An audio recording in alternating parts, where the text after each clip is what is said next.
Seberapa bahayanya sih ular king cobra?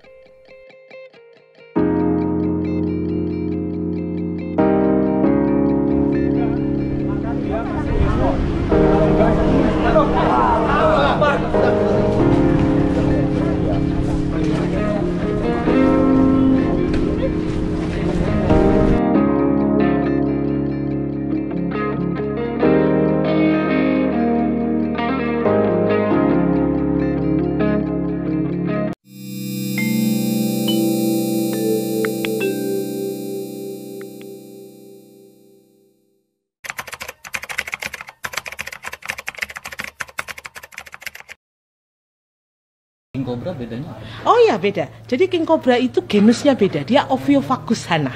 Nah biasanya King Cobra itu tidak punya 4 fenom. Dia hanya punya 1 fenom yaitu neurotoksin seperti pengaruh. Tetapi neurotoksinnya adalah neurotoksin kuat karena King Cobra itu besar. Jadi King Cobra di dunia ini ditemukan terbesar di Kalimantan dengan panjang 17 meter. Jadi dia adalah ular berbisa terpanjang dan terbesar di dunia. Di Kalimantan. Ya, di Kalimantan. Hey, halo WhatsApp, Line, BBM, Facebook, welcome back, man. Balik lagi ya di channel saya. Sebelumnya saya mau mengucapkan sorry karena saya nggak pernah bikin konten lagi gitu, dikarenakan ada beberapa kesibukan yang tidak bisa ditinggalkan dan saya juga jarang untuk bermain ke alam. Gitu. Oke, hari ini saya akan menjelaskan seberapa bahayanya sih ular king cobra. Nah, ya tidak bisa dipungkiri beberapa pekan ke belakang, beberapa waktu ke belakang banyak korban yang di-up di media sosial, terutama ya beberapa juga dari korban tersebut ada teman saya gitu. Digigit king cobra. Bagi para kiper ya sudah hal biasa lah kita mendengarnya ya. Tapi ada juga yang menyayangkan kenapa bisa sampai meninggal. Nah, seberapa bahaya sih ular king cobra? Tadi kalian sempat melihat video cuplikan ada seorang dokter yang menjelaskan kalau king cobra itu adalah ular venom, ular berbisa terpanjang dan terbesar. Yap, itu betul. King cobra itu adalah ular terbesar dan terpanjang di dunia. Tapi untuk ukuran itu nggak nyampe 17 meter. King cobra itu ular terpanjang dan terbesar yang mematikan, yang berbisa mematikan ya. Itu kapasitasnya cuma sampai 6 meter, gengs. Gitu. Sebenarnya nggak nyampe 6 meter banget lah. Itu 5, sekian, hampir 6 meter. Itu yang tercatat. Jadi bukan 17 meter. Itu yang pertama itu salah. Saya sangat menyayangkan sekali memberikan edukasi tapi kurang tepat materinya. Terus yang kedua, king cobra itu dia memiliki 4 kandungan bisa sebenarnya. 4 kandungan bisa.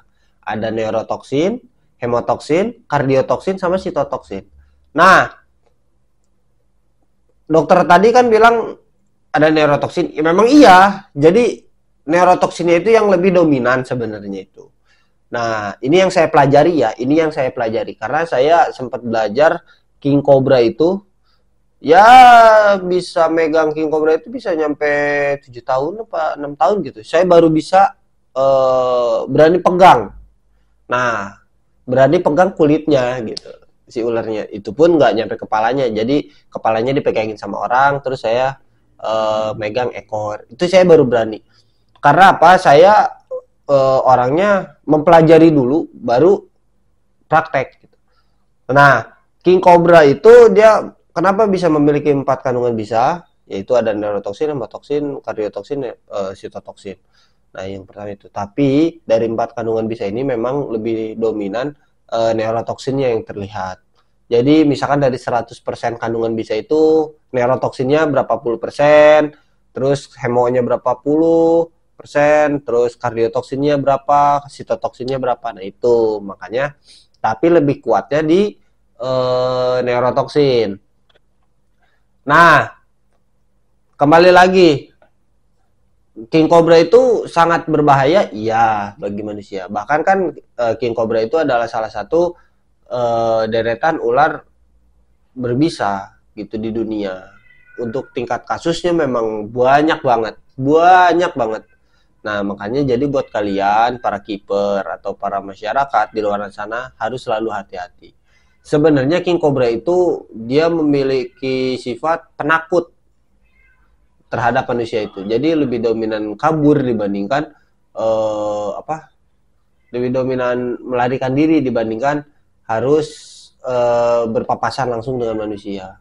Nah, terus kok banyak korban ya? Nah, yang korban itu adalah orang-orang reptiler seperti kita, pecinta ular. Dia mencoba memprovokasi, jadi ada yang bermain dengan atraksi, ada yang lagi bersihin kandang. Kasusnya beda-beda lah. Dan kasus tercepat itu yang pernah saya dengar, itu sekitar 15 menit digigit langsung meninggal. Nah, jadi seberapa bahayanya sih king cobra? Saya dulu sempat kegigit sama king cobra tahun 2017 akhir mau masuk ke 2018 kalau nggak salah ya. Itu dari situ alhamdulillah saya sudah dari kejadian itu saya sudah mulai ngedon nih, maksudnya ngerem untuk bermain di king cobra. Cukup ya rescue paling ya apa ya, udah jarang berkontak langsung dengan king cobra karena efeknya tuh lumayan sangat wow menurut saya. Yang pertama dari segi fase lokalnya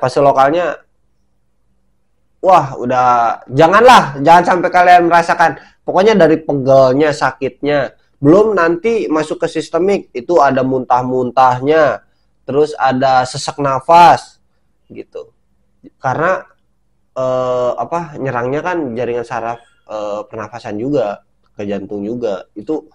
Wah, belum nanti komanya, kalau ada koma kita udah gambling tuh.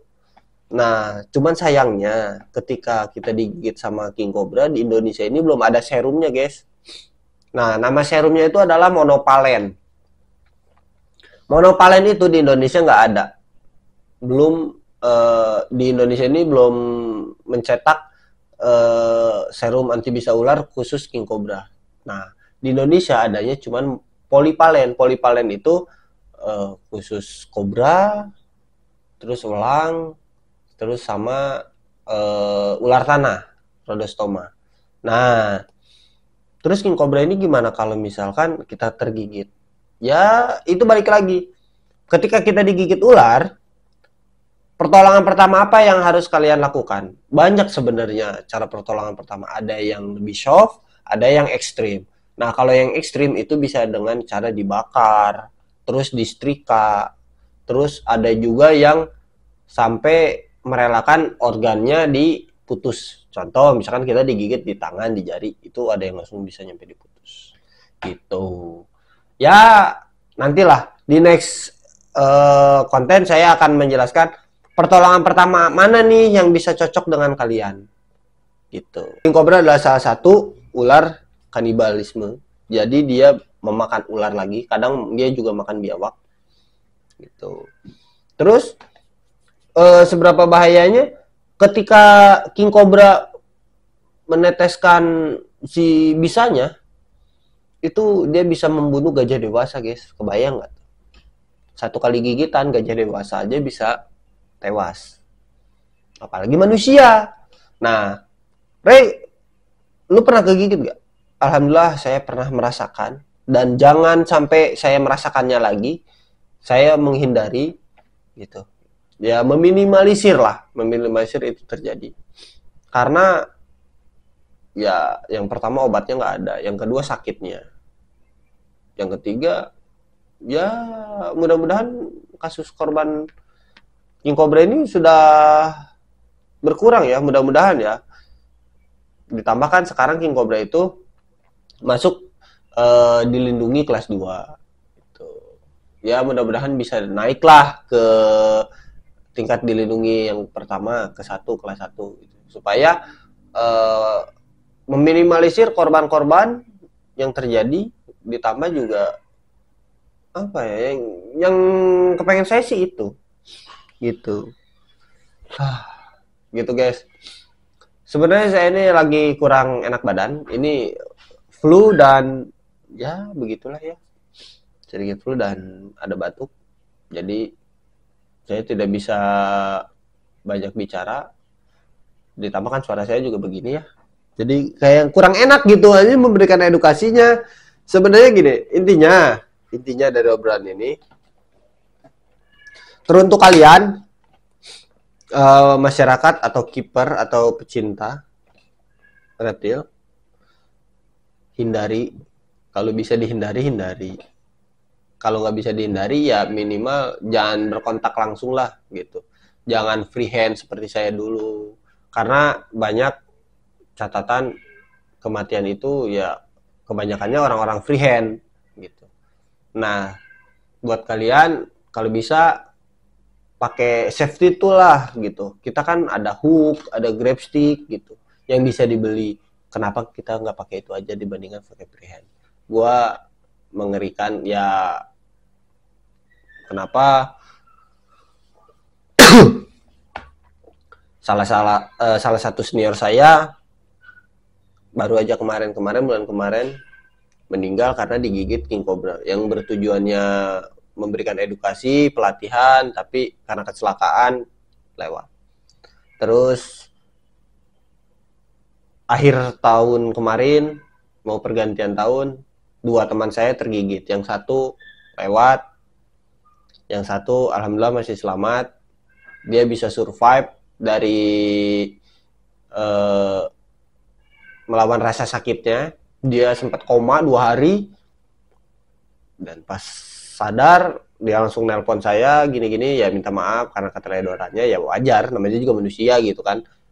Kita tidak tahu apa yang akan terjadi 5 menit ke depan gitu.